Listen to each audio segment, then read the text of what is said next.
You are listening to the No Gimmicks, Just Sweat podcast with your host, Eric Logan. No Gimmicks, Just Sweat is dedicated to hearing the journeys and unique stories behind an athlete's training and what drives them. Get inspired to own your life and make the impossible possible. If you enjoy the show, please subscribe so that you never miss an episode. Also, please take a few seconds to rate the show and drop me a review. Now, let's get started with the show. Hello and welcome to the show. Today we have Kara Ollick as our guest. Kara, how are you doing? I'm doing wonderful. How about yourself, Eric? I am wonderful. Thank you for being on the show. Oh, my pleasure. Thank you so much for having me. Oh, awesome. So, as with always, we always start out with some rapid fire questions to break the ice, so that, I can learn a little bit more about you as well as the listeners. Are you ready? Ready. All right. Morning runs or evening runs? Evening runs during the work week, morning runs on the weekend. Okay.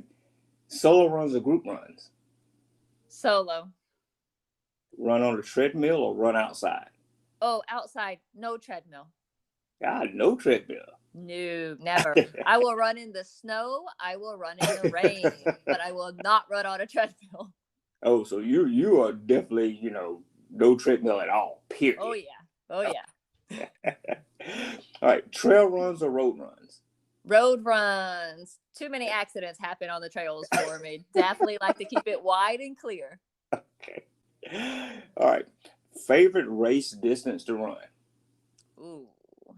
I'm going to go with a half marathon. Okay. All right. The first thing you do after a race? First thing I do after a race, well, breathe. But if it's a longer race, sometimes I need to calm that stomach. So I'll get a Coca-Cola and a bag of plain potato chips, and that's my go-to snack. Oh, okay. Nice. All right. What's your dream race to run? Ooh, dream race is easy. Boston Marathon. Okay. That seems to be what a lot of people kind of do with the Boston Marathon. All right. If you can go on a run with any celebrity or athlete, dead or alive, who would it be? Oh, that's a hard one. Wow. I'm going to go with, due to the timing of this, I'm going to go with Molly Seidel, considering she just won the bronze at the Olympics in the marathon. Nice. I'm going with Molly. Oh, good choice. All right, last question. Dream location anywhere in the world to go for a run? Hawaii. I'm trying to run all 50 states, and Hawaii is going to be the concluding one. Oh, okay, cool. Yeah, that's my dream location to run as well. Just to run along the beach in Hawaii would be just awesome. Oh, yeah. It just seems like there's be some scenic, beautiful views. Yes.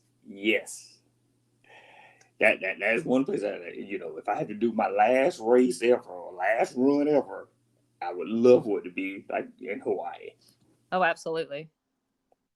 All right. As we go on with the show, and as we normally do, I want you to kind of tell the people not just who you are, what you do, and where you're from, but also tell people your story.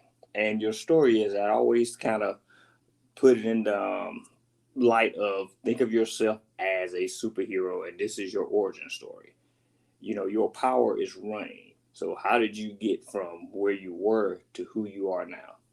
Okay. All right. So I guess it starts in high school then, because I ran track and cross country in high school. But I wasn't really passionate about it. I did what the coaches said, and I ran some as an adult here and there. But it really wasn't until 2013 when I really found my passion with running. What had happened was one of my friends had told me that I need to get a hobby because I was becoming a little bit of a workaholic and working a little bit too much. So I decided, okay, she said, get a hobby. I need to get in shape a little bit. I tried the workout videos. I tried the gyms. I could not stick to any of those. I figured I was a runner in high school, give it a try. So in April 2013, I started with just a little challenge to myself, just run 3 miles a day, every day, and see if I can stick with it. And I did. And so then I started running like 5Ks every weekend. And at one of those 5Ks, I saw a lady with a half marathon visor on. I was like, I can run a half marathon. So I got a book. I found a training program. I followed that training program. And in following that training program, ran the half marathon faster than I thought I would. So I was like, yes, I can do this. I can do this. I'm going to run a full marathon. Well, that's when things changed. I looked in the same book. I found a marathon training plan. I was like, okay, I've got this. And it was no problem until the first 14-mile run. And then there were tears and shuffling to finish that run. It was so difficult. And then I'm thinking, what did I do to myself? I've already signed up for this race. I have already paid for it. And it was the Atlanta Marathon before Publix took over. Oh, okay. Yeah. Yes. So it was the 2013 Atlanta Marathon. And, that's hilly. But I trained. I continued with the training. I did it. I set my goal. And during that race, I started off strong. I even had friends and students at the race on the course cheering me on. 20, they didn't lie. I hit a wall. The last 10K was a struggle. I finished. I was wobbly. I could barely walk. I went to this nice restaurant. I could barely eat. I mean, I was on the struggle bus, suffering, saying, no, never again. That was just horrible. But the problem was I had set a goal and didn't make it. And I'm a very goal-oriented person. So I was like, how do I do that? So, ever since then, I've been signing up for marathons and half marathons, setting goals and trying to make them. Still, 2021 have not met my original goal, but I keep going for it anyway. Okay. Yeah, always go for your goal. Don't ever stop. You'll eventually reach it one day. I mean, you have to look at stars like Shailene Flanagan and Des Linden. It took them 7, 8, 9, 10 years to get their first world major. Yes. If they can do it, then I can hit my goal. It just might take me a while. Yes. One of the things that, people that know me know that I'm a dual athlete, and one of my goals is to eventually qualify for Worlds. Awesome. Yeah, and I've been trying for the last several years, and I've come close, but I haven't gotten it yet. It is just one of those things that, I know I'm going to eventually get it, and I just have to keep trying until I do. Absolutely. All right, so what does a week of training look like for you? And I ask you this specifically because you're a teacher. I am. And my wife's a teacher, and, I know that teaching takes up a lot of your time. And I think a lot of people, that unless you're, in my case, married to a teacher or you are close friends with a teacher, you don't realize, whereas I can leave work at work. A lot of times teachers can't just necessarily do that. That's true. So how do you manage your training, with teaching during the school year? That's difficult. And actually, this is one of those tough seasons. Usually the toughest seasons for me are the beginning of the school year. Yes. And the end of the school year, because there's so much extra that go into those 2 times of year. So I'm going to be honest with you right now. I have a coach. And okay. My coach, it's that accountability and having to report to someone, and she's creating my schedule. And like I said, I'm a goal-oriented person. So I set my goals with her, and she sets up my week for that accountability. So I know those days I've got to get out in a timely manner to hit my runs. So what she generally sets up for me is I run 5 days a week. The other 2 days are total rest days. Like I do no exercise at all on my 2 rest days. I totally get those off, which works perfect for me for my late nights at school, my late days at schools. So that works perfect. I usually have 1 long run on the weekend, 1 quality session, which will be speed or tempo, and then 3 easy runs, maybe put some strides in there. Now, 2 of those easy run days will also have strength training. So I do my strength training, but after my runs. I'm saying yes to strength training. I love hearing people include strength training, especially runners, because it's one of those things I think that's often neglected or taken for granted. You know, it's like, oh, I'm trying to run, I'm trying to get faster. I don't need to go in and lift weights. And I'm going to be honest. I was one of those people. I used to be that person, just go out the door and run. That's all I wanted to do was get out the door and run. But, you know, you get a little older, you realize you need that extra strength in it. So I asked my coach, she's like, what's the one thing, you know, you really want me to help you with? I was like, you've got to schedule strength training and create strength training. I don't know what I'm doing, but I know I need it. right. So I love hearing that. So with all this, given what happened last year, you know, last year was the pandemic, and everything pretty much shut down. Especially for runners, you know, there were no races. There were really no races last year. So how did 2020 affect you in regards to not being able to run races as well as your training? Okay. Yeah. So when we shut down and it's quarantine, it kind of took everything. Even though I was still teaching during the school year, I didn't lose my job or anything, but it was at home. So everything changed. Everything was focused at home. So I still went out there and ran. I actually went online, got a different, because this was before my coach. I went online, got a different training plan that I'd never trained before. So it would challenge me. I set up my own little speed trial. So that's what I worked for, a little time trial for a 10K. I did okay, not race quality, but of course, no competition, nothing to keep me going out there. But I was able to rack up the miles during the summer.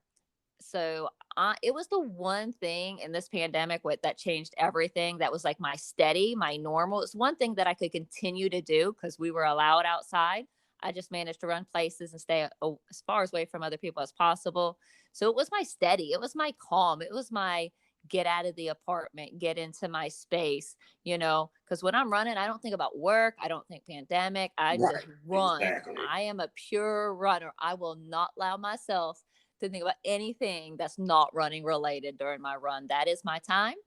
That's like my jam there. So I was able to train through it. And it was at the end of 2020 when I decided to get a coach when races were coming back in, so that I could take all of those miles that I'd put in and try to put them to good use. Okay. So before 2020 and 2019, how did you feel as a runner? You know, where you feel like, okay, I'm at my stride, I'm doing great. And then that immediate stop came in 2020. Where, you know, were you at that point, or were you like, trying to think the best way to word it, were you like, okay, I'm still going. Oh, well, 2020 is just kind of a break for me. Yeah, well, I was kind of bummed when all the races of 2020 got canceled, because I ran New York in 2019 and it did not go my way. So I immediately went for 2020 and got into New York. But of course, everything was canceled and everything was shut down. So no, 2019 didn't go my way. I had a lot of goals for 2020 that just didn't happen because the races didn't happen. So that's when I hired my coach at the beginning of 2021, started in January right off the bat, because it hadn't gone my way. But now I put in the miles and I wanted to change that around and make it go my way. Okay. So as of right now, I noticed too that you are also a certified coach. Correct? I am. Yeah. So how is that? You know, a coach with a coach. That's an interesting question. So I actually had a coach also in 2016, and that's when I learned. Oh, okay. It's a different coach for the one I have now, but that's when I learned that coaches have coaches, because it's just so time consuming to make up all those plans, and also just to be there for athletes, to take that time to encourage them, to try to motivate them, and sometimes for me, just research what they need, the different stretches, the different cross training, the different strength training. So you're always researching, you're always trying to get those ideas and be there for your athletes. And so when you have a coach, it takes that off of you for you. Your plan is already set for the week. There's no stress. My running is simple because someone else is doing the hard work for me, as far as planning everything. And I'm telling you, I'm sure she doesn't know it because I've never told her. My coach is almost like a mentor coach to me, because I see what she does and I was like, oh yes, I take notes on the way she coaches me. Yes. Because it's like perfect. She's like the perfect coach for me. And I think, oh, I want to do this. I want to do this. so we can just learn from each other. Okay. All right. So you're in the Atlanta area, Yes. and Atlanta is very famous for heat. So when you first start, people who don't live here in Atlanta and have never really raced a race in Atlanta, you don't understand. Mm-mm. So Just don't know. what was your first experience when you first started running in Atlanta? Well, lots of heat, hills, and humidity for sure in Atlanta, Yes. and lots of sweat. Yes. And so, and I'm honestly going to say, back in the day when I first started running, I didn't do any hydration or nutrition. So I probably ran a lot slower than I needed to. Right. And probably lacked a lot of energy and did not recover because I did not give my body what it needed. Right. And I never realized how much the hills made a difference until when the pandemic came. I wasn't running in Atlanta every day, and I was running at home. And running at home is pretty much flat where I live at. Yeah. I'm like, oh yeah, this is nothing. I'm like, yeah, it's flat. And then when I went back, I was like, okay, I'm at the office. Let me go run. I was like, oh, whew. You kind of feel the hill like, yeah, it's been a while since I ran on a hill. Oh, absolutely. All right. So, as a coach, what advice do you give people who are just starting out to run? A lot of people kind of, they really don't know where to start. It's kind of I want to start running, but I don't know where to begin, or they have the whole, well, I want to run, but maybe I'm too old, or I'm not ready, or they just have that self doubt. How would you approach someone like that? Oh, yeah. So for those just struggling to either get in it or get back at it, or might be older and think maybe they can't, it's really starting off. It's what a friend always says to me: it's your race, it's your pace, so it's your run. You decide how you want to do it. And so a good way to start it off is with just doing intervals. You don't have to run the whole time. Start off with walk run to get into it, see how your body feels, and then just kind of increase the run from there. And as far as age, I tell people nowadays, I'm the fastest I've ever been, and I'm 44, about to turn 45. Yes. So I'm the fastest I've ever been. So when you put in the time and you put in the work, you can definitely improve. So it's that consistency. So what I do is set them up a program, start them off easy, and increase bit by bit so they can see the gains and see, oh, wait, that was hard for me yesterday. Oh, it's not hard for me today. This is getting easier, just bit by bit, not overdoing, but making it a small increase so that they're getting better and they're running longer without fully recognizing what they're doing. Okay, that's good advice. And I can also attest to about, when I started running in my 40s, and, I feel a lot better. I feel I'm faster, and I'm getting ready to enter my 50s. And I'm like, I don't think I would be as fast and efficient of a runner as I am now if I was younger. And I hear that a lot from a lot of other older runners. Yeah, that's what I say. But I also think some of it just comes with the wisdom, realizing, well, that didn't work. I've got to make changes. So for me, really, 2021 has been my best running year yet. But Yes. I hired a coach. And then I actually, with the coach, my first race was at the end of February. I did the Publix half marathon. Um, did not come anywhere close to the goal she met. As far as my coach, the goal she set for me, and I was bonking at the end, Mm-hmm. almost in tears when I realized I had to tell someone else that I had, not met that goal. It's one thing if I said it and I don't make it, but someone else said it and I didn't make it. Mm-hmm. And that's when she hooked me up with a dietitian. And so Ah, I have a coach and a dietitian, and I'm running my best races yet. Since then, I had a half marathon PR, a 10K PR, my second fastest half marathon, and another 10K PR. oh, So Nice. It's amazing what you can do when you get all the pieces together, because it's not just running, it's not just strength training. The nutrition and the fueling, and the hydration are key. Yes. Well, let's talk about the dietitian piece for a moment. Okay. That's something that, you really don't hear a lot about from runners. When you do, it's generally like, oh, I'm either carb loading or I cut this out, but not really seeing the professional help or advice of a dietitian or professional nutritionist. Yeah. So with my dietitian, she is a sports dietitian, so she definitely focuses on athletes. So she does what is called intuitive eating. So basically, I can eat what I want when I'm hungry, as long as it doesn't upset my stomach or upset a run. I just keep to an athlete's plate, and there's just 3 different athletes' plate: easy, medium, and hard. And on each plate, you have carbs, proteins, and colors. And colors are your fruits and vegetables. And it just changes. Basically, your amount of carbs, fruits, and vegetables change on what you're doing that day. Am I just doing a 3-mile run? Am I having a rest day? What's coming up tomorrow? Long run. So basically, it is changing up your carbs, but you're already eating carbs. Before I got my dietitian, I thought I was eating healthy. I cut out all the fast food. I cut out the junk. So that was me cutting things out.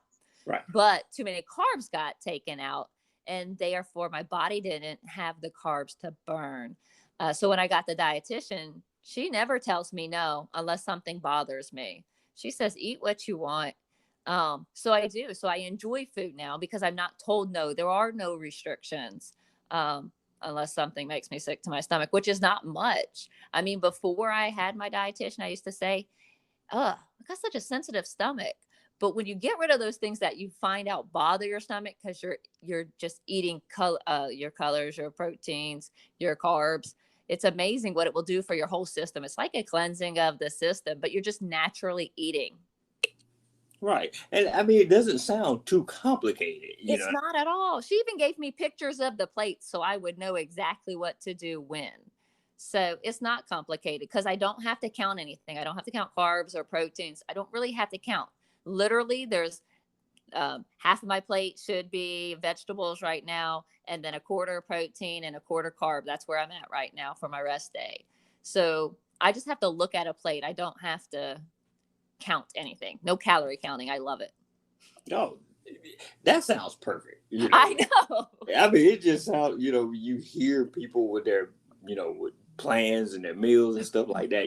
When you get into the calorie counting and how much carbs you eat, how much protein, how much this, that, it gets complicated. And I think that's why a lot of people kind of shy away from it. Or when they do, quote unquote diet, it fails on them because it's just so complicated. It is. Mine's not complicated at all. I just, basically eat. I do meal prep, but my meal prep is this. I just make sure I cook enough vegetables. There's enough raw vegetables, enough fruit in the house. I cook up my proteins. I cook up any carbs that I want to cook up. So right now my refrigerator is full for the week of things that I can put together. I don't tell myself when I'm going to eat what, because in order for me to just eat when I'm hungry, I have to be happy and satisfied with what I eat. So I just have all the pieces and I put them together when the mood hits. Okay. Awesome. So this is kind of a 2-part question here. Yep. What was your proudest moment as a runner? And the second part of that question, what is your worst moment as a runner? Okay. Let's see. I'm going to go with my proudest moment because, 2021 has been phenomenal for me. But I'm going to go with my proudest as the Peachtree Road Race 10K in Atlanta, July 4th. I ran it that Sunday morning. Okay. Came in with a goal, was going to PR. And of course, my PR for my 10K was on a course where the last 3/4 of a mile is downhill. And Peachtree, as you know, is really hilly. Yes. But I still had goals and I went out and I set it. I set up my hydration plan with my dietitian. My coach trained me well. Now we had a time picked out. I didn't quite hit that time, but I still PR'd. I PR'd. My 10K PR is at the Peachtree, and I got the top 1,000 cup. Ah, sweet, So sweet. I was in the top 500 women. So that is definitely one of Congratulations. my, thank you. So that is definitely one of my proudest moments right there. Yeah, And it should be. it is. And it just fuels me for the next. So I'm very excited. Cool. All right, so now your worst moment. What was my worst moment? Let me think. I'm going to guess a worst moment that I did not learn from. Let's go with that. Okay. Was, and I think it was 2016. It's the Albany Marathon.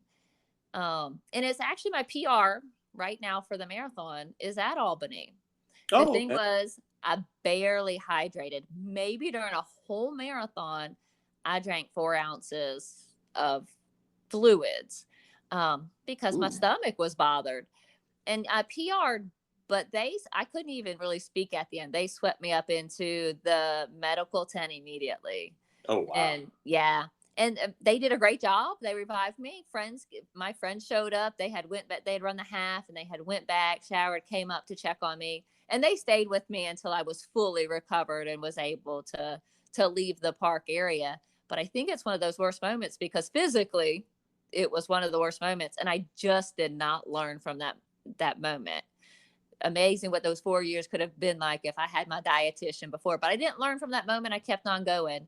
So that was a really tough moment for me.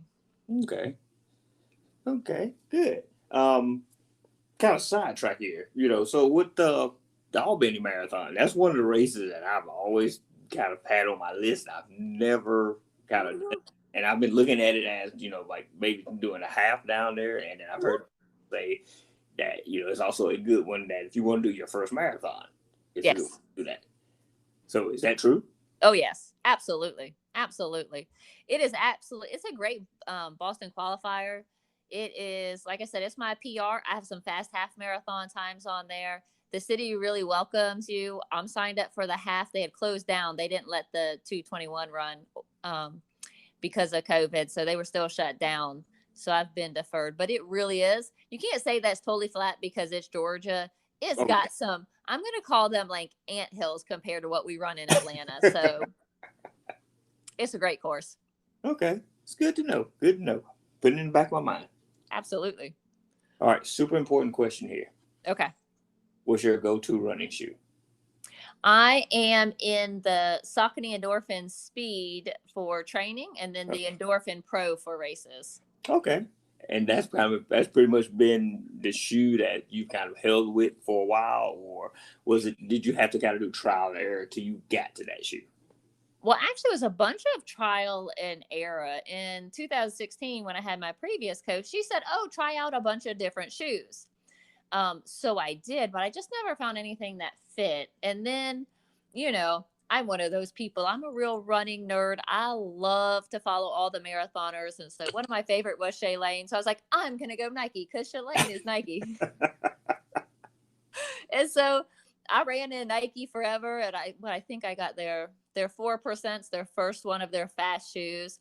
And then I ran it on gravel and it tore up the bottom. I was like, I am not running in this shoe anymore. It's too expensive. And the bottom was coming off. So I didn't want to do that anymore. So I was looking for a switch. So I was in the process of trying out different shoes.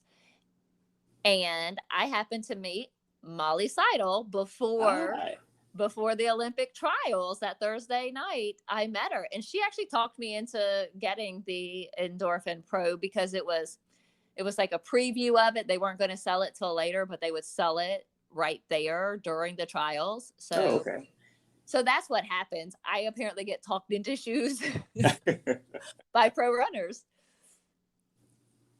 Okay. So what inspires you to keep running and to keep doing this over and over? Wow. Well, when I think about that question, it's hard just to narrow it down to one because there's a few things. Okay. I've been sidetracked for a few weeks due to a little procedure. So I haven't run for almost 4 weeks now. I get to run on Wednesday, so I'm very excited, but it meant doing volunteer work. So since I couldn't run the races, I volunteered. It's one thing that inspires me is just the running community. you go out there and you volunteer and you get to see runners come just in all ways, all different walks of life, all different shapes and sizes, all different personalities, and they're just so inspirational. Um, I just get so inspired by what they do and what their stories are. So I love just the opportunity to get to volunteer and to meet people and to hear their stories. So the running community inspires me. My students inspire me because I'm always talking to them about setting goals. And yes, we set academic goals, but then I also say, what else do you want to do? What else do you love? Set goals there. And so I'm always telling them about my running goal. I even told the students last week, and in one of my little Zoom chats, one of my students said, I hope you win the New York City Marathon. Now we know that's not going to happen, but that's just the sweetest thing. And so that inspires me and motivates me because that's the way some of my students see me. So they inspire me when I watch them set goals and work towards those goals. They're an inspiration to me to keep at my goals because they're looking at me. And then some of the pros, like right now, it's Courtney Frericks, who got the silver at the 3,000 meter steeplechase at the Olympics. She went out and she led the race. I mean, she was gutsy. She was gritty. She just went for it. Yes. And then you have Molly Seidel. She stayed in that front. It was her third marathon. And she stayed in that front pack that whole time. And there were times at water stations, I was like, oh, don't fall, Molly. Don't fall, Molly. Because everyone was so crowded around. But she just stuck to it and won that bronze. And I think, and so I keep thinking, because I'm running the New York City Marathon, my goal is not just to get a PR, but to get a large enough PR to Boston qualify. So I know I have lofty goals that I'm aiming for. And I think of the running community that I know will be there is behind me. I know my students are going to be cheering me on. And I just know I have ladies like that I can look up to while I'm running and say, hey, they went for it. This is my time to shine. This is my time to go for it. So I have so much that inspires me when it comes to running. Nice. Good. Kids are always a good inspiration because they kind of they look at you as a superhero to them. Right. You know, especially when they see something like running or cycling, anything, you know, that's amazing to them. So yeah, they're gonna cheer for you. Yeah, it's exciting. Okay. If you can go back in a time machine and tell your younger self something, what would it be? I think that I would tell myself to keep showing up, because while I went to practices for track and cross country, I don't know that I ever really fully gave it my all. I don't know that I really was passionate about it. So I would tell myself to keep showing up, to set those goals, and then go for it. Do whatever it takes to go for it. Okay. All right. So what is a non-running fact about you that most people don't know? Oh, wow. Non-running fact about me. Well, some people know I did live in China, and I taught in China for 2 years. So I taught English in China for 2 years. And so while there, I ate some pretty interesting things and things you wouldn't normally eat over here in the States. I had a snake burger. Wait. Okay. A snake burger. Yeah. So they ate a variety of things in China. And so I didn't know what it was. It really just looked like a meat in a bun.